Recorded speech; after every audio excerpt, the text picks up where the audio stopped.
Tantor Audio, a division of Recorded Books, presents The Beekeeper's Lament, How One Man and 500 Million Honeybees Help Feed America, by Hannah Nordhaus, narrated by Exie Sands. What god was it, O muses, who devised an art like this? Where was it that such strange new knowledge came from and was learned by men? From the Fourth Georgic, the Georgics of Virgil. Chapter 1. Fast Cars and Big Trucks. John Miller isn't fond of death. He takes it personally. A few years ago, he even bought a Corvette as if that could stave it off. It was a red C5, number 277, produced that year, brand new. He purchased it just before he turned 46, as the days lengthened to summer's zenith. Then he promptly fled California. East of Reno, the highway emptied, and he inched the speedometer faster, 90, 100, 120, 170. He passed a souped-up Cadillac STS as if it were a dawdling tractor. The driver didn't even have time to turn his head and gawk. Miller likes numbers, so he clocked himself and did some silent math. Even going 90, the sucker in the STS had to wait 45 seconds for a mile to pass. Miller, 22.5 seconds per mile. And just like that, he was 900 miles away in Hudson, Wyoming. He stopped there for a meal at Spieler's restaurant with his old friend Larry Krause. John Miller is a migratory beekeeper, and so is Larry Krause. They travel the country with thousands of hives, chasing blooms and making honey. Miller and Krause have been friends for a very long time, as is often the case with beekeepers. They are a dying breed, figuratively speaking.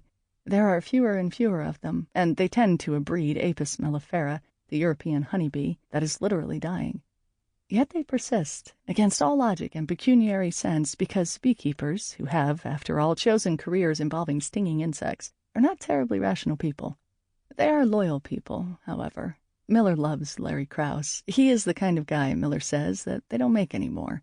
Kind, gentlemanly, solid, unassuming. A guy you would introduce to your mother. Krause and Miller help out with each other's bees and eat nearly every meal together whenever they attend the same beekeeping conference. Once a year, as Miller drives from California via Wyoming to meet his bees in North Dakota, he and Krause go to Spieler's for a good steak. Then they head down the street to a bar littered, Miller says with good-humored disdain, with signed, framed pictures of dead liberals. Roosevelt, Kennedy, even Truman. They end the night at Krause's house, where they feed the leftover steak to the dog, and Miller crashes out in the guest bed. The next day he continues on to North Dakota. Beekeepers, like bees, observe predictable rhythms, and the trip on the cusp of Miller's 46th birthday was little different. Steak, bar, doggy bag, bed. Except this time the car was faster. In the morning he hopped back in the Corvette, and by nightfall he was in North Dakota. Another 1,000 miles, another day saved by the speedy sports car, one less calendar square crossed off on the march to death.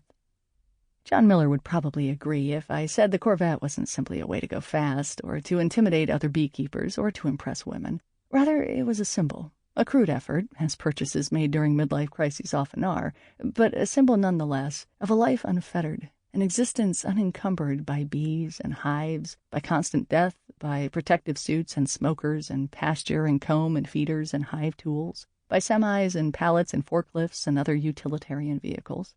The Corvette was not utilitarian in the least, although it handled much more easily than a semi. Semis are tippy and carry a lot of things. Sometimes they carry supplies, like corn syrup to feed bees during fallow times, and forklifts and pallets to lift them, and ropes and netting to tie them down, and a case of honey for goodwill at all times, Miller says. Sometimes they carry bees loaded 4 hives high, which is too much for a flatbed, but is stable enough on a drop-deck trailer, most of the time. In 2004, which was the first of a series of bad years for John Miller, his brother Lane was driving a truck full of bees on Route 287 near Bear Trap Canyon, west of Bozeman, Montana, when he misjudged a curve, sloshed side to side, and overturned. 512 beehives, 60,000 bees per hive, 30.7 million bees smeared across the pavement. Lane's elbow was scraped to the bone, and he had to kick out the windshield to escape. He was lucky, though, because some passing drivers helped him out before the bees were fully aware of what had happened. He walked away with the injured arm and only 20 stings. Soon the bees emerged from their hives and coated the outside of the truck and its honey-slicked cargo so thickly that you couldn't see the wreckage under all the layers of distressed insects falling to the ground in big black globs.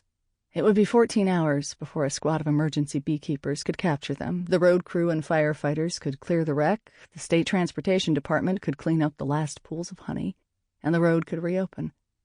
Traffic returned to normal, but the lives lost that day were beyond comprehension. Miller likes to think he's equipped to handle death. If he weren't a beekeeper, he says he'd be a mortician with a black suit and a synthetic smile. He knows how to deal with human mortality. When a neighbor dies, he is often moved to write eloquent, if overwrought, tributes. When a bee colony dies, though, he lacks the tools to describe his feelings. The loss is so profound. Many people believe that a beehive exists to support its queen, that social insects like bees are motivated by blind, cult-like devotion to a charismatic leader. But the queen also serves the hive, chasing some blind imperative to lay egg after egg, thousands a day, until the end of her productive life, at which point she is set upon and stung or ripped to death.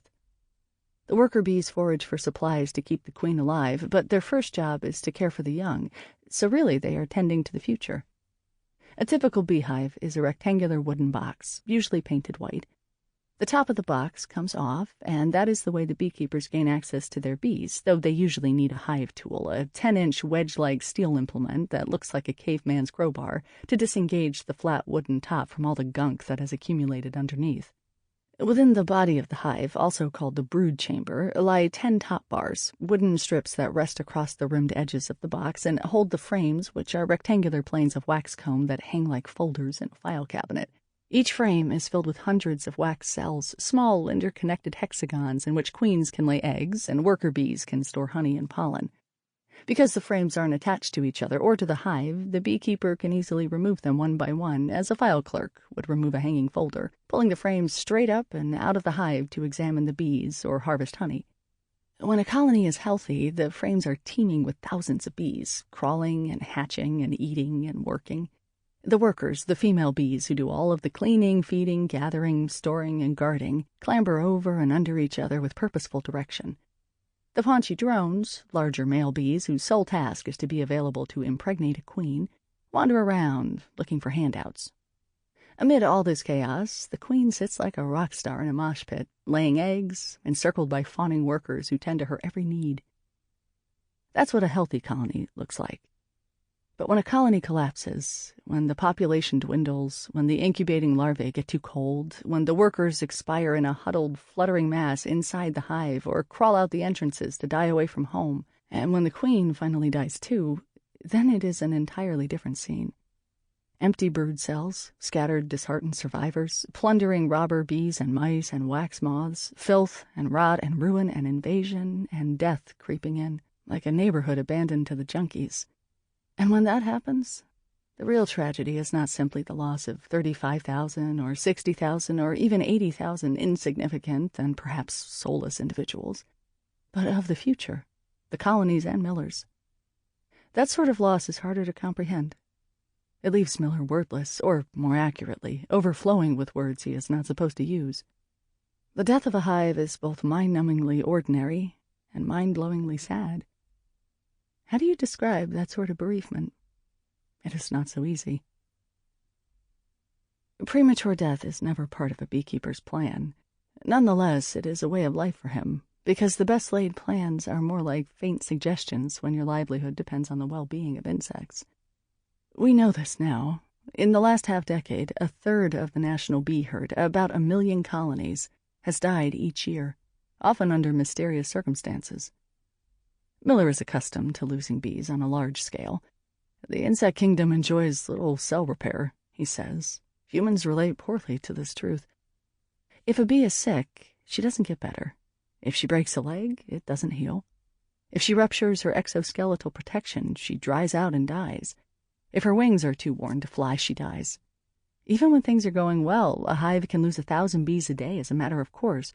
So each year, as wings and bodies wear out and one generation replaces the next, Miller oversees the deaths of billions of bees. But the extent of these recent losses has defied even his insect-born realism. It began, for him, in February 2005, soon after his bees awakened from a short winter dormancy to commence pollination season. He had trucked his 14,000 beehives from their winter quarters in the potato cellars of Idaho and unloaded them at his farm in Newcastle, California, as he does every winter. He'd left them alone for a few days while they dropped 3 months' worth of yellow rain, little mustard-colored spatters of bee feces that drizzle onto beekeeping suits and baseball caps and windshields and car finishes, and take 3 runs through a car wash to remove. Then he'd delivered the bees to holding yards around Newcastle, and from there to the almond orchards in California's Central Valley, where he'd loaded their feeders with corn syrup and waited for the trees to blossom. They did, as they do every winter, right around Valentine's Day. But then a horrible thing happened. His bees did not rise to the occasion. February is the moment commercial beekeepers wait for all winter, when 740,000 acres of almonds flower simultaneously in the Central Valley. Almond pollen is too heavy for the wind to transport, so the trees depend instead on such pollinators as bumblebees, ground and twig-nesting bees, beetles, bats, and especially honeybees, to introduce pollen to stigma, male to female, to create nuts. 750,000 acres of blooming trees make a lot of flowers, too many for any ordinary local pollinator to visit, much less for the wild insects and birds that once lived full-time in the Central Valley, but have been driven to near extinction by pesticides and habitat loss. Instead, almond farmers rely on beekeepers like John Miller, who descend with billions of hard-working bees to accomplish the onerous but glorious task of turning almond blossoms into nuts and thence into money. Most commercial beekeepers spend the whole year keeping their bees alive and healthy for this 3-week pollination extravaganza. Miller does, anyhow. Farmers will pay up to $200 for a hive of bees to visit their blossoms, and with honey prices depressed, that's the way he counts on turning a profit. So February was the time when his bees were expected to invigorate not only the almonds, but also his bank accounts. His hive should have been singing with activity, plump brown bees working doggedly to carry pollen from blossom to blossom. Instead, they emerged sluggish and wandered in drunken circles at the base of the hives, wingless, desiccated, blasé. At the time, Miller had set himself the modest goal of total global domination of the beekeeping industry. His family's business was among the top 20 operations in America, and he was well on his way to meeting a 5-year plan of expanding his hive count by 50% to 15,000. And then suddenly he wasn't. In a matter of weeks, Miller lost 4,000 hives, somewhere around 150 million bees, about 40% of his operation. He wasn't the only one. Some of his colleagues lost more than 60% of their hives. It didn't seem to matter whose bees they were, how they'd been nurtured, or where they came from. The population just cratered. There was nothing for a beekeeper to do but throw up his hands, take out another loan, and start again. It was, Miller says, a profound collapse. Still, nobody outside the bee world really seemed to notice the frightening decline in the nation's herd until late 2006, when a Pennsylvania beekeeper named Dave Hackenberg lost more than 2/3 of his bees. One day in November 2006, November 12th, to be specific, Hackenberg, a gangly, dark-haired man with a weathered face and a pronouncedly beaky proboscis, went to move 400 hives he had left on a gravel lot south of Tampa, Florida, and found 360 of them oddly empty. Full of honey, yes, and wax and honeycomb and brood. Bees in various stages of development, from egg to nearly imperceptible worm to white bee-like mass to baby bee. All that was left in most of them was a lonely, unattended queen and a clutch of attendants roaming the empty hives. Just a pocketful, a cup of bees, not the teeming garbage bin-sized load he expected. There were hardly any adult bees to be found. Nor could Hackenberg detect any sign of the opportunists who might, under normal circumstances, be expected to raid the honey stores of collapsed colonies. No robber bees, no wax moths, no hive beetles. There weren't even any dead bees at the entrance to the hives. The entire adult population of the colony had simply flown out en masse and vanished. Bees don't do that. They are creatures of routine, sticklers for order. Their short lives revolve around tending and cleaning and feeding the queen and the young. Bees are single-minded. They do not ditch their queen just because they feel like it. They do not get restless and leave their young. They do not go on flights of fancy. They do not enroll in semesters abroad on a whim, or grow dreadlocks, or get tattoos, or go on extended vacations. They do their jobs. When they leave the hive, it's a short-haul commute. They venture to flowering trees or bushes or flowers that may be a few yards away, or a mile or 2 or even 3, but they stay close enough that they can make it back with the pollen and nectar they collect to help sustain the hive. They don't linger on the job. They gather their bounty and hightail it, beeline it home. They are predictable, reliable. They are, in short, not in the business of wandering off for no apparent reason. And yet, in late 2006 and 2007, and again in the winter of 2008, that's exactly what they did. The strange disappearances left many of Hackenberg's apiaries almost completely devoid of adult bees. The hives did not appear outwardly diseased. Rather, they waited, fully stocked with pollen, honey, and larvae, like ghost ships, for their inhabitants to return. But the bees never came back. Perhaps that's why the world was so taken with the mass collapse of 2007. It was creepy. Hackenberg was the first to witness and report a loss, but others soon followed.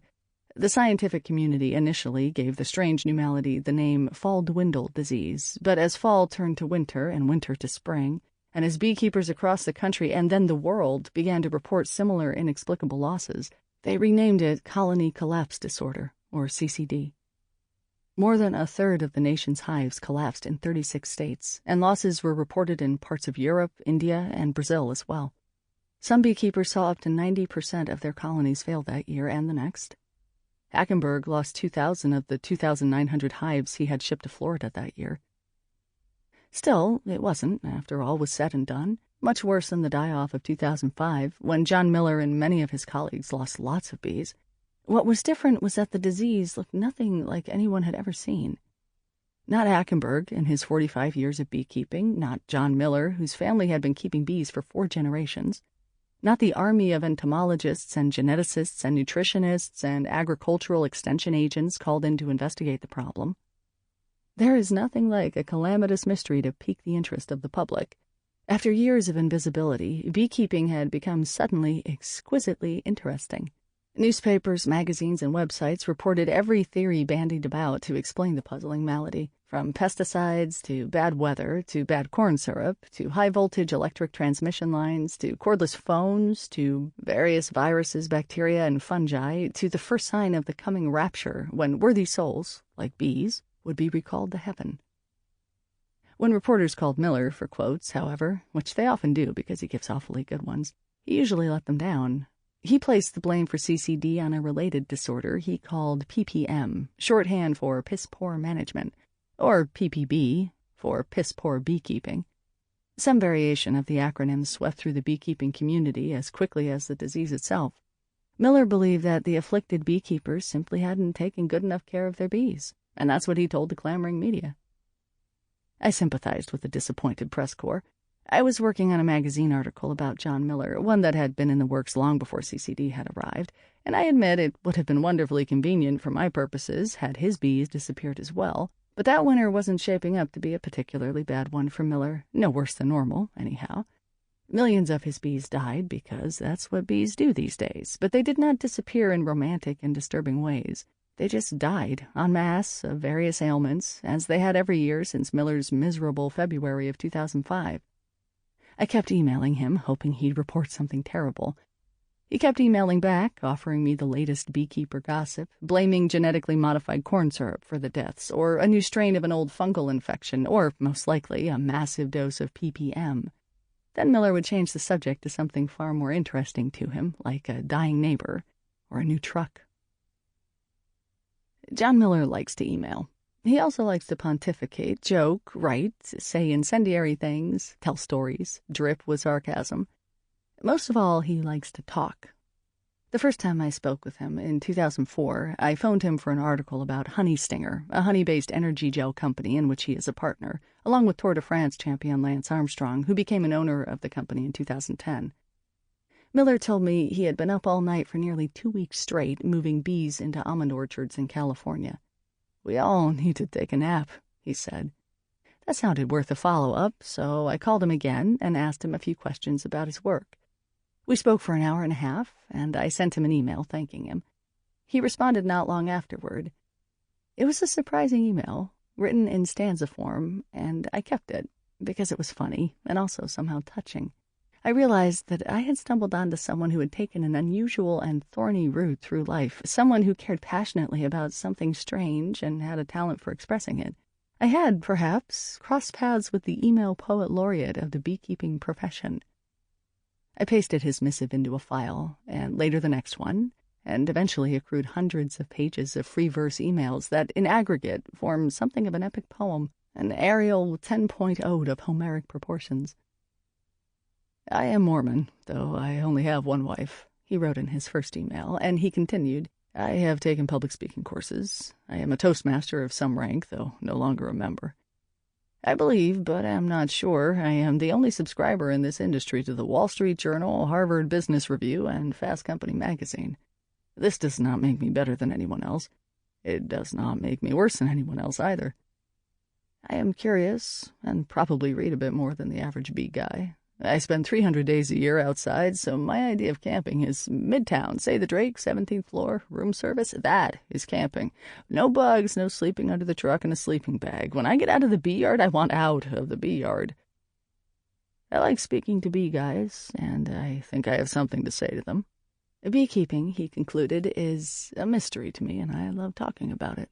People are always willing to listen to a fool for some length of time, just for the entertainment value. I owned you for an hour and a half the other day. See? He did.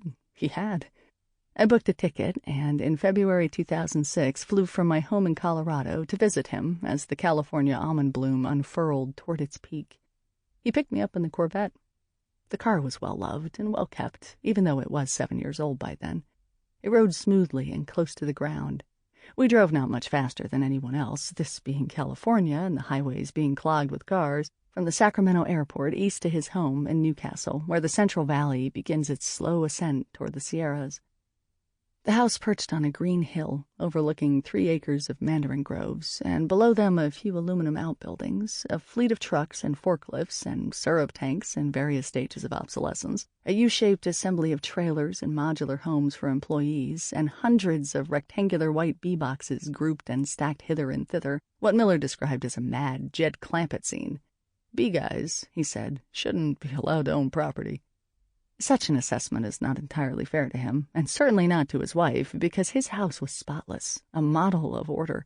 It was still newish, with lots of windows and white furniture, walls adorned with family photos, impressionistic landscape paintings, and one blue-eyed, slightly angry Jesus illuminated in gray-edged clouds.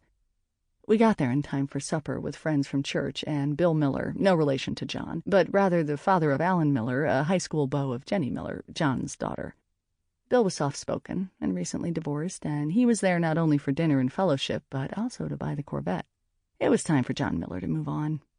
3 years passed and I hadn't had a speeding ticket, he wrote. What's the point of owning a fast car? We're not sure if Bill Miller took the car home that night. I like to think he did. John Miller's wife, Jan, is pretty sure he didn't. Jan is a slender, fit, and quietly agreeable microbiology teacher with auburn hair and big, astonished-looking blue eyes. She grew up in Blackfoot, Idaho, with John. They knew each other in high school, though they ran in different crowds. They started dating when they were 22, and both agree that he hasn't grown up any since. Jan tolerates her husband with amused exasperation, sometimes amused, consistently exasperated, Miller says. She keeps a clean kitchen, and if my estimation is right, she is the one who tracks family details, so she is probably correct that they sold the car a few days later. John Miller neither remembers nor cares, but he's not afraid of a little embellishment, so he won't mind if I conclude that the car did go home with Bill Miller that night. And so I was there for a passage in John Miller's life, a small player in his large story. It's a good thing to be part of John Miller's story, because he tells it well.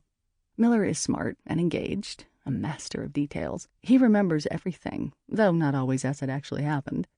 He is also very funny, even in the face of the many unfunny things that happen to a beekeeper these days.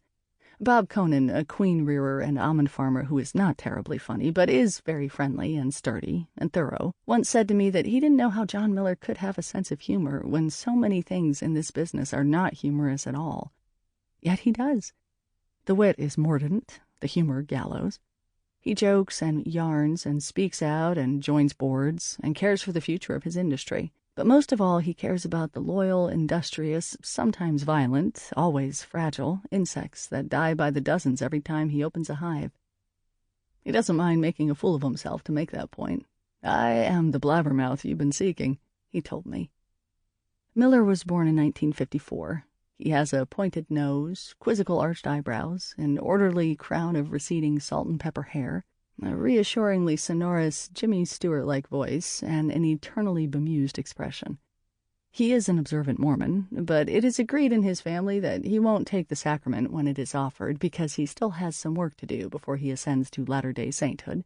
For starters, he often uses cowboy words, especially when he gets stung, which is a daily event for him, although each time it happens, as much as 50 times on a bad day, he seems somehow affronted. He has also been known, at times in his life, to down a supertanker of coffee or a 6-pack of Coors Light in a sitting, vices forbidden by his church. He isn't proud of it. The church, he likes to say, is for sinners, and his occasional mutinies make him all the more determined to reform. Still, reverence is not his thing. If he isn't the picture of a perfect Mormon, neither does he look the part of the traditional flannel and rubbers-clad beekeeper. His usual uniform includes surf shorts, a baseball cap, running shoes, and a foot race souvenir t-shirt. He has run 25 marathons. His 4 kids, 2 boys, 2 girls, are grown and starting their own families, and some of them run races with him. None plans to be a beekeeper. They're too sensible for that. Miller's oldest son works for Apple in Silicon Valley. One daughter trained as a nurse, another as an accountant. His youngest son recently finished his Mormon mission and is contemplating law school. Miller suspects, and Jan agrees, that all 4 have surpassed him on the maturity front, the decision to forego a life in beekeeping being one sure sign of a more evolved state. If you looked at a family tree, he says, he'd fall closer to the Neanderthals. His kids fall closer to Jan. Miller is wiry, though middle age has thickened him slightly around the waist. He never stands still. He veritably bounces. He gets excited about lots of things. He gets excited every time he pries the top off a beehive. He got excited about the Beekeepers for Obama pin he'd bought at a charity auction, even though, or precisely because, he didn't support Obama in the least. He gets excited when people he knows are in the news. When he comes across their names, he mails them copies of the articles with a self-addressed envelope to be signed and mailed back. He gets ideas, and he gets excited about them, and then he starts calling other people to get them excited, too. He wants all the bee advocacy groups to talk to each other. He wants beehives at the White House. He wants his employees to do things differently. Sometimes his ideas are good ones. Sometimes they wreak havoc. He likes that, too. He loves spreadsheets, loves them. If he were a mortician, he would log all the pallbearers into a database. He is serious about this because, remember, he feels strongly about death, but also because he believes that numbers matter. He keeps detailed records for every bee yard, spreadsheets galore, and knows the exact bloom date for every type of plant his bees visit. He knows all his friends' phone numbers by heart. He loves his friends. A few years ago, Miller bought an old grocery store in his North Dakota summer hometown and turned the space into Miller Honey's False Hope Gym, stocking it with exercise equipment and leaving it open 24/7 for the locals to use, no fees required. He believes in lost causes. He is not patient. He often disappears without goodbyes. He rarely sits through a church service or a party or a beekeeping meeting without an abrupt and unexplained departure and return. He can be very, very peevish. He relishes saying things that make you cringe. He likes you to be complicit in his fun. Even unfun things can sound fun when he describes them. Although he disapproves of dying, Miller doesn't wear a seatbelt. He once flipped a 10-wheeler on Interstate 80 in California, just west of the Riverside exit, a couple of days after Christmas. It was full of corn syrup, meant to keep his bees alive until the almonds bloomed. A kid in a hulk of an old Camaro, who had just repaired his brakes, or tried to, passed Miller's truck. Just as Miller said to himself, "Piece of junk," the kid put on the brakes and nothing happened. He went this away and that away across the freeway in front of Miller, and then the Camaro's tires popped and the car came screaming crossways to hit Miller's 10-wheeler behind the spindle on the front axle. The steering wheel spun out of Miller's hands, the front axle went airborne, and when it landed, the truck commenced an elegant 180, tipped over, and sheared the straps that held a 1,000-gallon tank of syrup on the back. The tank rolled down the highway like a bowling ball and lodged against a guardrail. The steering column and shifting tower pushed past the dashboard into the spot where Miller would have been sitting had he been wearing a seatbelt. Because he wasn't, he was thrown to the floor between the seats as the cab crumpled to a space just large enough to fit a fat bald guy, as he likes to describe himself, although he is not fat at all and not entirely bald yet. Miller sat there in the hive-like cavity of his crumpled cab, contemplating the unfavorable aspect of things. The state troopers were not going to be happy with him. The highway department would have to shut the road and sand down the slick of corn syrup to prevent further carnage. Miller would have to replace a $45,000 truck and pay an extra $1,200 for... Sample complete. Ready to continue?